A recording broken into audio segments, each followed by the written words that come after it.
He was the party prince. He was photographed incessantly, falling out of one nightclub after another. Who rebelled against royalty. He decided he might leave the royal family. Haunted by his mother's death, it destabilized him and caused chaos for years. He struggled to find his way. Being royal for Harry was a burden and a curse. She's an American actress. I was like, okay, well, I'm going to really have to up my game. Unlike any royal bride before. Go back a few generations, and everything about Meghan Markle disqualifies her from marrying Harry. A modern royal couple who will change history. The Queen made an exception and broke from royal protocol. Redefine royalty. Do you see any scenario by which Harry and Meghan overshadow Kate and William? It was my first thought. And modernize the monarchy. The world's view of the British monarchy is probably going to be determined more by Harry and Meghan than by William and Kate, certainly by Charles and Camilla. That's a very unusual situation. Tonight, a CNN special report, a royal match, Harry and Meghan.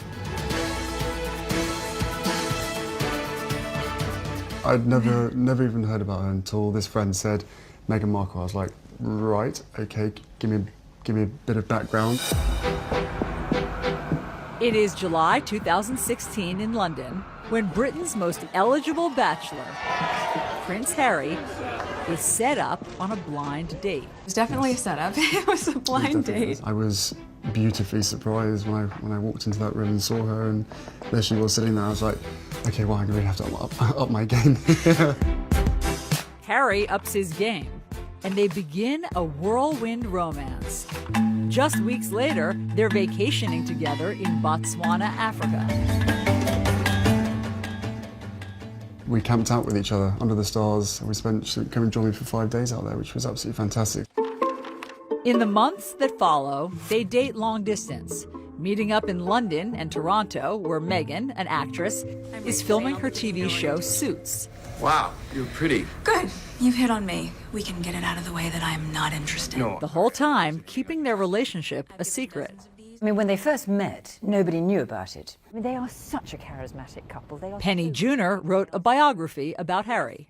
They kept this relationship quiet. Which is itself impressive. It is impressive. I mean, the great fear about Harry finding a wife was always going to be the intrusion of the press, because that is what had killed 2 previous long-term relationships. Relationships with actress Cressida Bonis and his first love, Chelsea Davy. Chelsea had experienced the most horrible treatment. Photographers would be waiting for her. They would call out names, slag, bitch, whore, trying to get a reaction from her. And I guess that she looked at all of this and thought, do I want this for my life? And I interviewed Harry just before he met Meghan, the month before, and we talked about, his private life at the time. Harry tells Roya Nika, the royal correspondent for Britain's Sunday Times, about a, quote, massive paranoia he feels in finding a girlfriend. I think Harry's great fear was that unless he had enough time to get to know someone, if that relationship prematurely became public, they would be absolutely swamped with media interest, and that would change the dynamic of his relationship. And what happened to his mother is never far from his mind. Harry and his brother still feel that the paparazzi and press intrusion were certainly partly responsible for his mother's death, and thought, why would anyone want to put up with this for me? Harry wants to keep his relationship with Meghan private as long as he can. But just 4 months after that first date, the news is out, and the paparazzi pounce once again. I mean, there was a photographer who got inside Meghan's house in Toronto. The paparazzi were camping on her mother's front lawn and following, and harassing all members of her family, anybody really who knew her. Despite starring in a TV show, Meghan is relatively unknown. Now the British press wants to know who she is and if she's fit for the royal family. She was a woman who had been married. People were fascinated by the fact that she was divorced. People were fascinated by her background, her acting, a career woman. How would that work, being with someone in the royal family? That's not what we've seen before. They also have not seen someone biracial dating a member of the royal family. And some of the conversation is blatantly racist. There was one newspaper headline saying, "Straight out of Compton," suggesting that she was from a gang-ridden neighborhood. Afua Hirsch is a journalist and recently wrote a book about race, identity, and belonging in Britain. And would Harry be dropping around for tea in gangland, which was very clearly racially loaded. A whole nother issue exploded, which was the number of rather horrific social media racist comments began to flood in from the darkest, vilest corners of the internet. The royal family responds in unprecedented fashion, with Prince Harry's team releasing a statement confronting the, quote, abuse and harassment Meghan is facing. Very unusual for a statement to come out.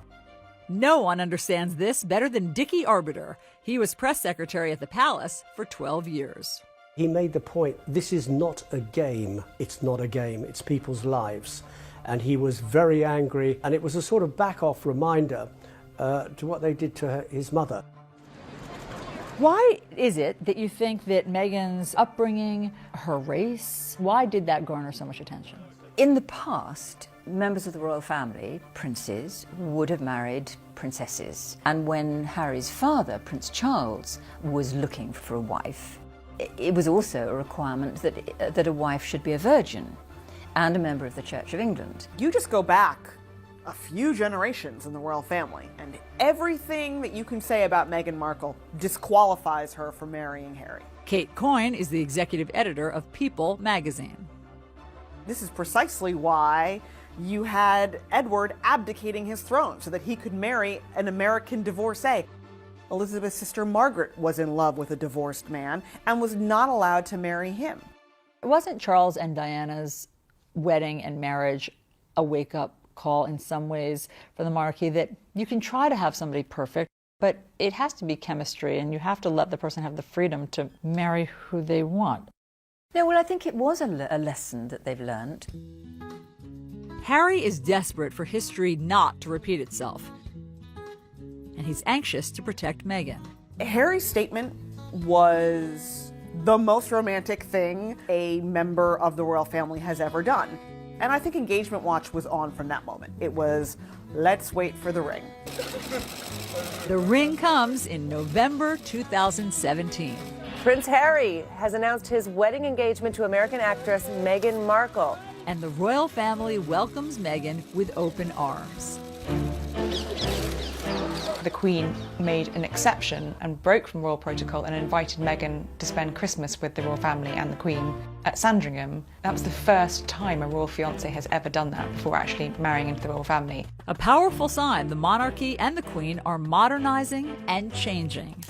The royal family now is trying to at least be much more reflective of society, and the Queen, first and foremost, wants her grandson to be happy. And that happiness is something Harry has been searching for most of his life. When we come back, the moment that changes everything. He didn't really deal with what life without her meant. It destabilized him and caused chaos for years.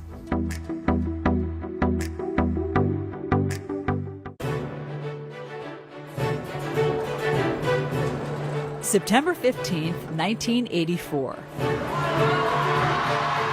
Prince Henry Charles Albert David is born. Harry came into the world very different to his brother, who was heralded as the next in line to the throne of England. But Harry was the spare. Paul Burrell was Princess Diana's butler. So all through Harry's formative years, he always knew that he was second. He was always referred to as the spare, just always second best. And I think that had a profound effect on Harry. His childhood is also impacted by his parents' marital troubles. Harry grew up in a very tricky household. The prince and princess were never happy together, in a marriage that had failed before it even began. And I remember the times when Diana was shut away and quiet or crying, and the boys would write little messages. Please don't cry, Mummy. and they would put it under the door. When Charles and Diana divorce, it hits Harry hard. Then, 1 year later, his mother is killed. Harry is just 12 years old. This incredibly loving figure who had given him so much warmth and comfort in what was a very difficult childhood and extraordinary upbringing was suddenly gone. I remember Harry coming back to Kensington Palace shortly after the funeral, and he ran down the corridor and flung himself into my arms and cried. And his tears wet my shirt through. He was devastated. Got the phone and Harry later admits to ITV he has deep regrets about his final phone call with his mother. I can't really necessarily remember what I said, but all I do remember is probably, regretting for the rest of my life how short the phone call was. And if I'd known that that was the last time I was going to speak to my mother, the things I would have said to her. Looking back on it now, it's incredibly hard. I have to sort of deal with that for the rest of my life. Guilt and grief he never expresses at the time. I think it was a classic case of don't let yourself think about your mum and the grief and the hurt that comes with it, because it's never going to bring her back, and it's only going to make you more sad. People deal with grief in different ways, and my way of dealing with it was by just basically shutting it out, locking it out. Prince Harry arrives here at Eton, the prestigious boys' boarding school, the year after his mother's death. And though he moves into the same house as his older brother William, Harry reportedly struggles academically and is miserable. Diana always said that she never wanted Harry to go to Eton because he would be compared to his brother's success. And she thought this would be the undoing of Harry's confidence. Prince Harry said that he decided that he was going to be a bad boy. Journalist Angela Levin interviewed Harry last year at Kensington Palace. So that the reason he didn't do well there was partly his fault. It was deliberate. In 2002, headlines emerge of Harry's drinking and marijuana use. For the first time, Harry is facing the public pressure that comes with his famous family. Did it seem to Brits that it was more than just typical teenage antics? Teenagers do drink too much. They do behave badly, it's all part of the growing up process. But I personally was worried that there was something deeper. There was a touch of self-medication going on. After graduating from Eton, Harry escapes to Africa during his gap year for humanitarian work. It was an escape from this heavy-duty world of royalty, always being watched, always being photographed. He could be very ordinary. He spends 2 months in Lesotho with children in need and others whose parents died from AIDS. He could see that there were holes there in their lives. And I think absolutely he saw in them something that he felt was missing in his life: care, love and attention, the loss of his mother. Harry not only falls in love with the children and the country, he begins a serious romance with a wealthy girl from southern Africa, Chelsea Davy. She's very free-spirited, not someone who felt bound by royal protocol or tradition, and also shared his love of Africa, and the two of them travelled extensively throughout Africa together. Chelsea remains a constant in Harry's life for years to come. She also came into his life at a time when he was missing that female figure to support him, and I think Chelsea did that and understood him, and she could understand that he'd been through a very difficult time and was still going through a very hard time.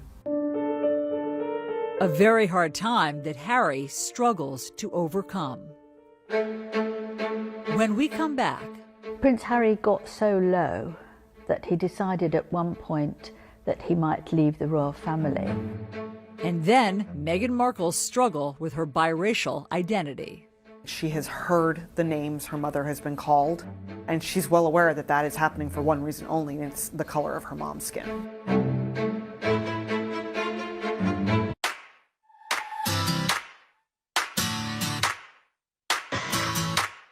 Meghan Markle grows up a world away from the pomp and circumstance of royal life. You hear that someone grew up in Los Angeles and you think about swimming pools and palm trees and Beverly Hills, and Meghan Markle's childhood in LA was not that. Born in 1981, she is the only child of Doria Ragland and Thomas Markle.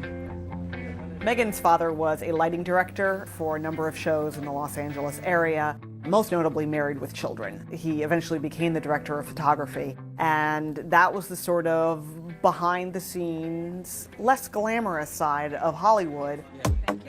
Meghan recounts spending time on the set with her father on The Late Late Show with Craig Ferguson. I grew up on the set of Married with Children every day after school for 10 years. I was there. Wow. I know. It's a very perverse place for a little girl who went to Catholic school, no less, to grow up.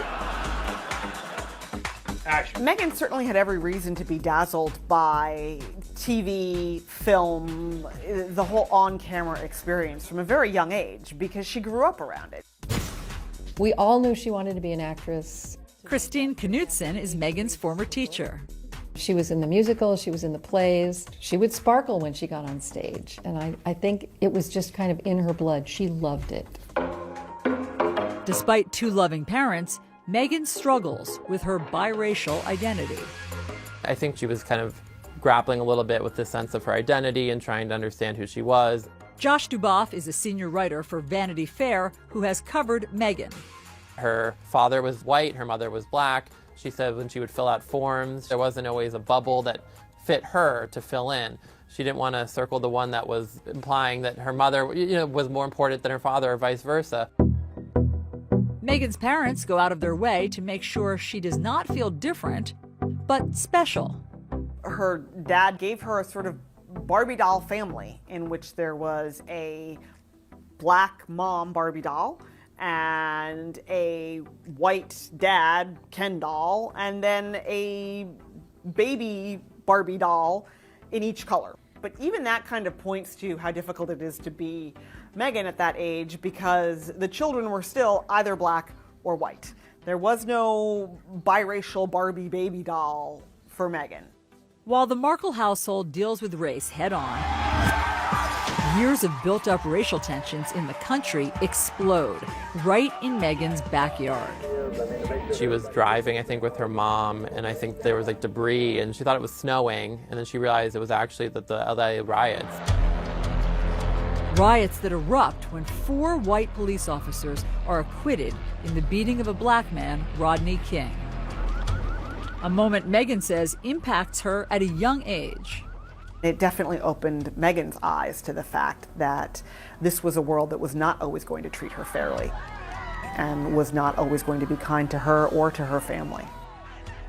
I was teaching here at the time, and I think it destroyed kind of that feeling that LA is this wonderful place to live and you have all these different kinds of people and we all get along, and then this just kind of smashed that.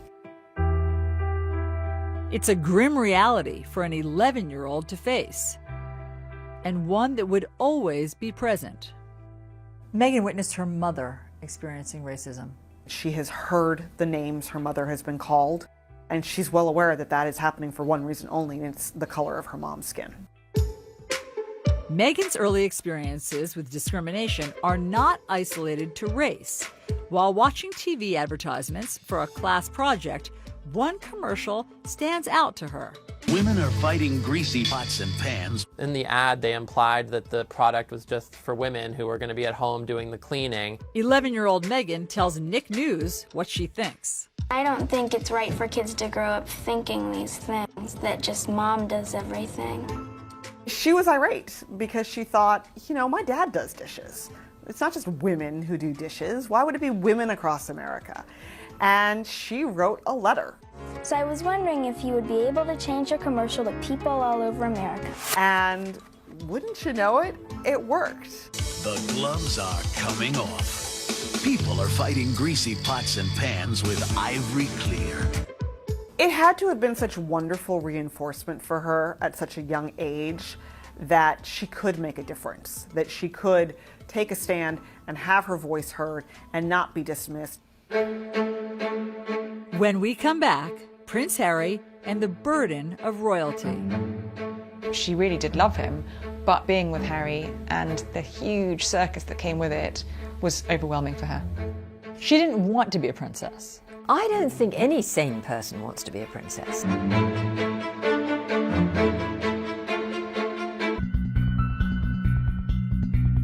Outrage around the world after Britain's Prince Harry shows up at a costume party dressed as a Nazi, sort of Nazi. And that just seems like a moment of extremely bad judgment. It was a moment of complete and utter thoughtlessness. You know, he was young, he was very troubled, and he was drinking far too much. And he was a bit of a loose cannon. At just 20 years old, Harry is earning a reputation as reckless and self-destructive. He was photographed incessantly after he left school during a sort of gap year, falling out of one nightclub after another. And he has a run-in with the paparazzi that leaves a photographer with a split lip. For many years, it was a real worry about what would happen to Harry because he didn't seem to want to be a royal. He really kicked against it. He wanted to be a normal human being. When Harry arrives at Sandhurst Military Academy in May 2005, the pressure is on to turn over a new leaf. He'd not had that discipline for so many years. People were concerned that Harry wouldn't find his way. Sandhurst is nothing like the lavish royal lifestyle that Harry has become accustomed to. And throughout the 44-week grueling training course, he's treated like every other soldier. It could be said it kind of knocks a bit out of you. General Lord Richard Dannett was chief of the British Army. In the early days, the first 5 or 6 weeks, when the training is really tough, it encourages people to rely on each other, to help each other. Harry is one of the guys, yet there are painful reminders he's still a royal. When his unit deploys to Iraq in May 2007, Harry is forced to stay behind. There have been a number of specific threats, specifically aimed at Prince Harry. And it's for that reason that I've decided that the risk to Prince Harry is too great. I think when he was told he couldn't go, it was a really low point for him. I didn't sort of join the army thinking that I was never going to go on operations. It was very hard, and I did think, well, clearly one of the main reasons that I'm not allowed to be going is because of the fact of who I am.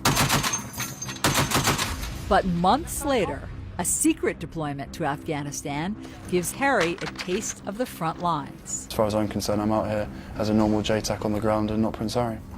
It's very nice to be sort of a normal person for once. I think this is about as normal as I'm ever going to get. It was pretty much a turning point in his life, but I think he realised the seriousness of life, really rose to the responsibilities. But after 10 weeks on the ground, his mission is leaked, and Harry is immediately evacuated. It wouldn't have taken Taliban or others long to have searched around and perhaps found where he was. So there was a risk to him, but I think also if there was an increased risk to him, there was an increased risk to the other soldiers who were around him, and the only sensible and safe thing to do was to bring him back. He was very angry. To use the words of his private secretary, he was boiling mad, and he sort of headed for the gutter. What did that look like? He started drinking very heavily. He was fed up with who he was. Who he was is also causing tension in his relationship with his longtime girlfriend, Chelsea Davy. She really wasn't that fussed at all by the trappings that came with Prince Harry. In April of 2011, Harry brings Chelsea here to Westminster Abbey for the wedding of his brother, Prince William, and Kate Middleton. There are 1 million people lining these streets, and millions more watching on TV around the world.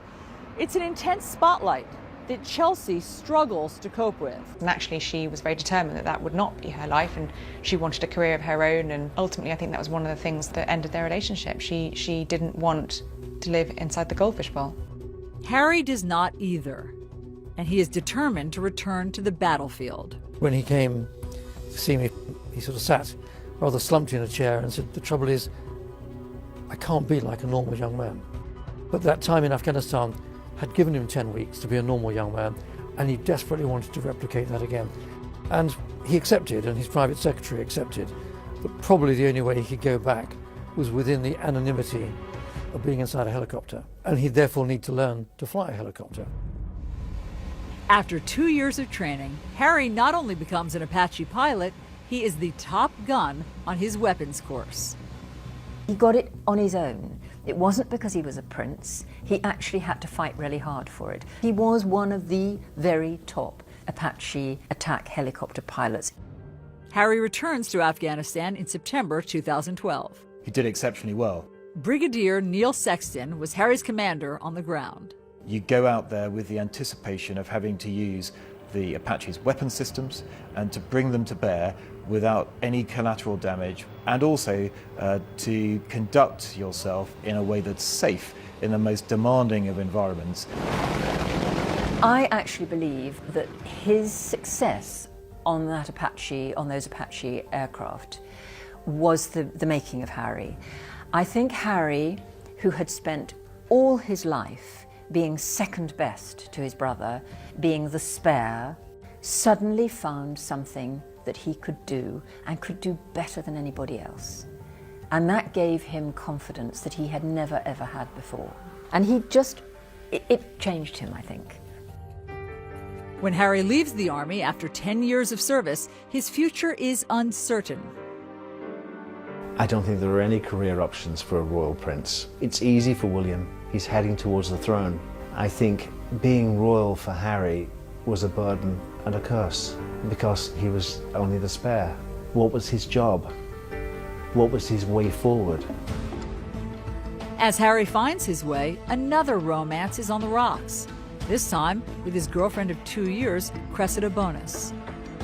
She really did love him, but I think the situation of being with Harry and the huge circus that came with it was overwhelming for her. I think Cressida took one look at what life with Harry would have involved and just turned her back on it. You know, she didn't want to be a princess. I don't think any sane person wants to be a princess. Who would want to be a royal princess? It's a burden. When we come back, Harry opens up about his royal role. He's living this life that he's been born into. It's not his choice. He decided he might leave the royal family. And then Meghan Markle's big break. She got lucky. She undoubtedly handed in a great audition, a great screen test, and she hit the jackpot. After graduating from Northwestern University, Meghan Markle moves home to Los Angeles. She's eager to chase her acting dreams, but the industry is tough. That is an industry that is built on judging you and tearing you down and rejecting you and making you second guess your weight and your skin and your hair and your talent and your poise. It's brutal. It's brutal. Harvey Young was Meghan's acting professor in college. When you leave college, it's a pretty bleak world of just laying bare your soul as part of audition before a casting agent, and then more often than not being told no. For Meghan, her identity struggle is magnified in Hollywood. What has she said about how her race impacted her getting jobs? Casting agents weren't always sure what to make of her. Is she going out for a Latina role? Is she somehow maybe Italian or even Middle Eastern? Or is she African American? Is she Caucasian? She undoubtedly felt like at times casting agents just threw up their hands and went, oh, never mind. Passed over for big roles, Meghan does get some small parts. Thank you. So what's going on here? What do you mean? What I mean is, like, you're way too cute to be just a FedEx girl. Maybe she'd have one scene or be there for one moment. I think she was on a bunch of TV shows, Fringe, Beverly Hills 90210. She was famously a deal or no deal girl. She had her little moment opening one of the briefcases. She has said that her 20s were brutal. Meghan struggled a lot. To become a successful actress, to be able to make a living, that's like winning a lottery ticket. I mean, the number of forces that have to combine to get you even the smallest scrap of success are so astronomical. Meghan auditions for 10 years. And then, at 29, she lands a significant role. Female lead on USA Network's legal drama, Suits. Is this all a joke to you? Because I take my job seriously.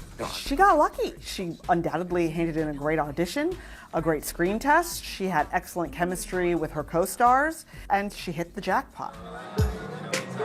Suits is an instant hit. Suits radically changed Meghan's life. First and foremost, she was now making more money than she had ever made before, ever. As the show achieves success, Meghan makes big changes in her life, including ending her 2-year marriage to Hollywood producer Trevor Engelson.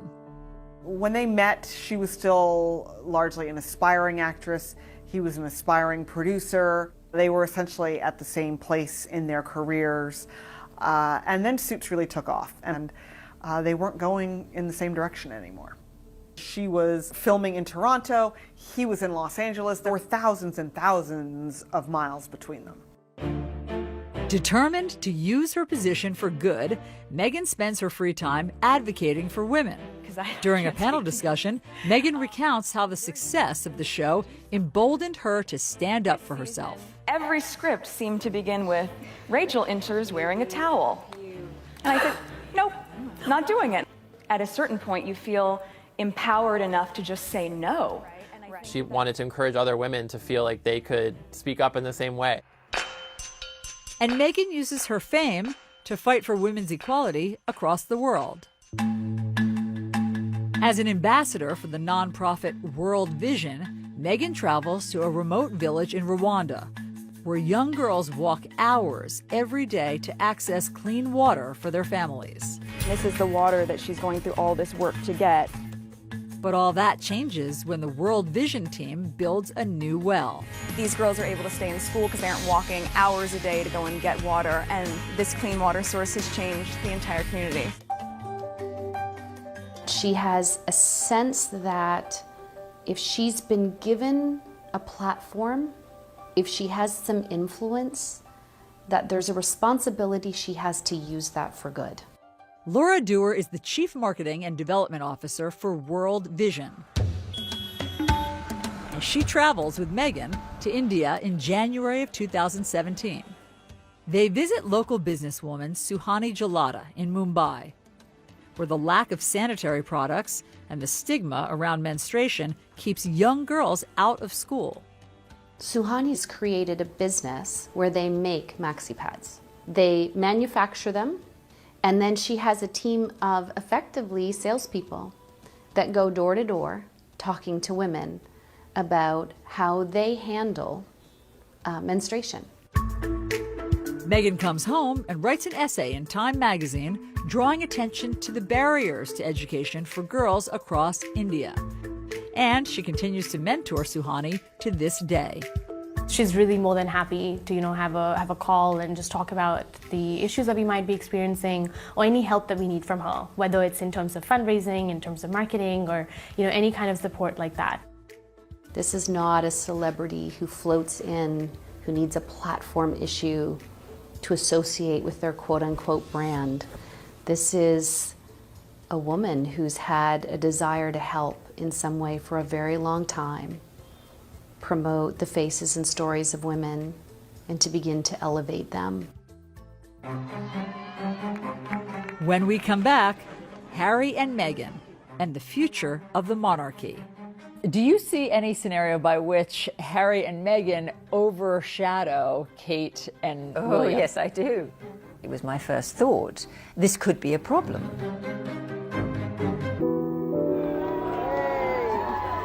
Summer 2017. It's been 20 years since Princess Diana's death, and Prince Harry is speaking about it for the first time in a documentary for the BBC. When you're that young and something like that happens to you, I think it's lodged in your heart and your head, and it stays there for a very, very long time. For nearly 2 decades, Harry says he held back his grief. He didn't really deal with what life without her meant, I think, for a very long time. And then when he did finally confront it, it destabilised him and caused chaos for years. I spent a long time in my life with my head buried in the sand, thinking, I don't want to be Prince Harry, I don't want this responsibility, I don't want this role. Look what's happened to my mother, why does this have to happen to me? Harry even considered a drastic move. Prince Harry got so low that he decided at one point that he might leave the royal family. He's living this life that he's been born into, it's not his choice. And I think he felt at times very cross about that. Did Diana's death affect Harry differently than William? Harry was that much younger, and interestingly enough, last year he admitted for the first time to mental health issues. And you can't help but having a mental health issue in terms of having lost a parent, not being able to grieve in the same way as you or I might be able to do. He wasn't able to do that, so he'd bottled it all up inside him.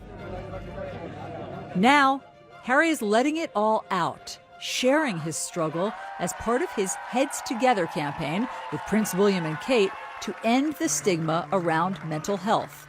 I never really talked about losing a mum at such a young age. I always thought to myself, what's the point in bringing up the past? It ain't going to change it. It ain't going to bring her back. And when you start thinking like that, it can be really damaging. And Harry ultimately chooses a future he hopes would make his mother proud. I felt an overwhelming connection to many of the children I met. Something he shared with the BBC. Now, all I want to do is try and, fill the holes that my mother has left, and that's what it's about for us, is trying to make a difference, and in making a difference, making her proud. He spends much of his time working on the charity he created for the children he met in Lesotho, Africa.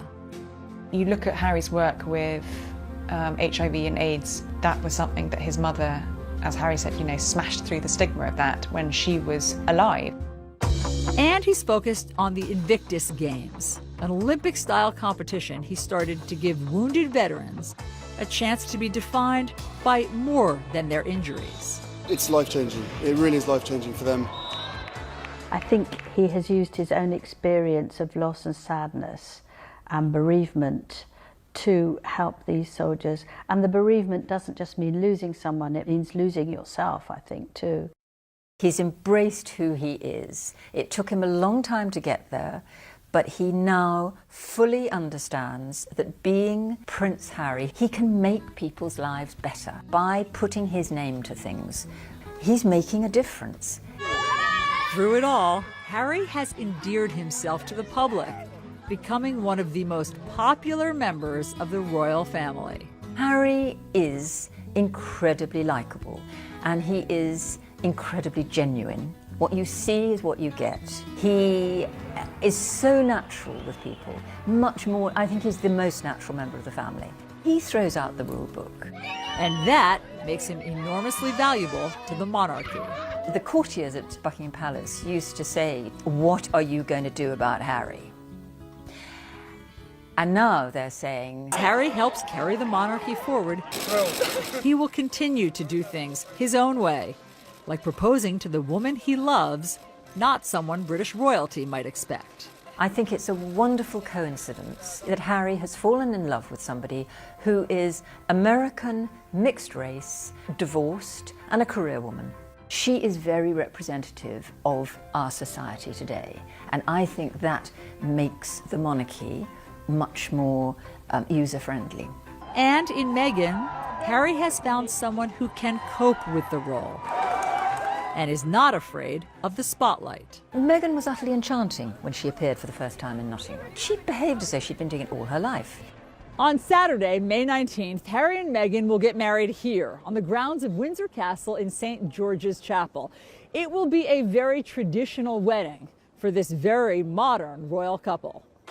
Meghan and Harry love story is a terrific story. It has unlimited fairy tale appeal. I heard you were amazing in Chicago. She does what she feels comes naturally. And Harry is the most relaxed member of the royal family. Do you see any scenario by which Harry and Meghan overshadow Kate and Oh, William? yes, I do. I do. I mean, this is immediately was my first thought. This could be a problem. because Harry and Meghan are a very compelling couple. They're very charismatic and very relaxed and easy. The cameras will follow them. William and Kate there's a much more rigidity to them, as possibly there has to be, because he is going to be king. To some who have known the family well, Harry and Meghan will play a critical role in the monarchy's future. The world's view of the British monarchy is probably going to be determined more by Harry and Meghan than by William and Kate, certainly by Charles and Camilla. That's a very unusual situation.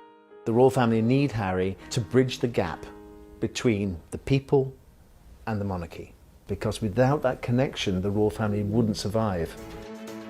As he has his whole life, Prince Harry will likely continue to be a star in the royal show.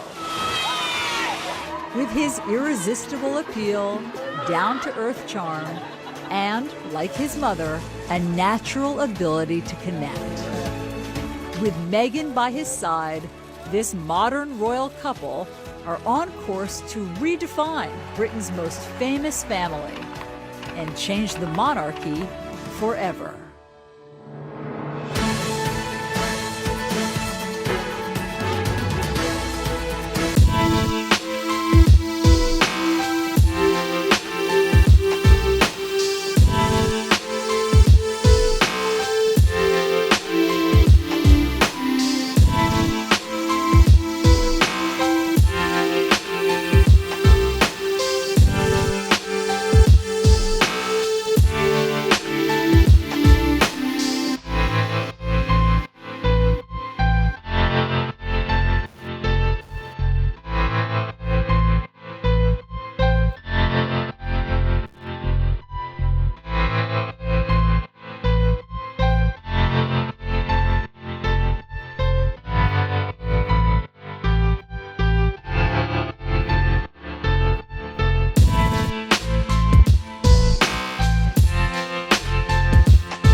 And I guess that she looked at all of this and thought, do I want this for my life? And I interviewed Harry just before he met Meghan, the month before, and we talked about, his private life at the time. Harry tells Roya Nika, the royal correspondent for Britain's Sunday Times, about a, quote, massive paranoia he feels in finding a girlfriend. I think Harry's great fear was that unless he had enough time to get to know someone, if that relationship prematurely became public, they would be absolutely swamped with media interest, and that would change the dynamic of his relationship. And what happened to his mother is never far from his mind. Harry and his brother still feel that the paparazzi and press intrusion were certainly partly responsible for his mother's death, and thought, why would anyone want to put up with this for me? Harry wants to keep his relationship with Meghan private as long as he can. But just 4 months after that first date,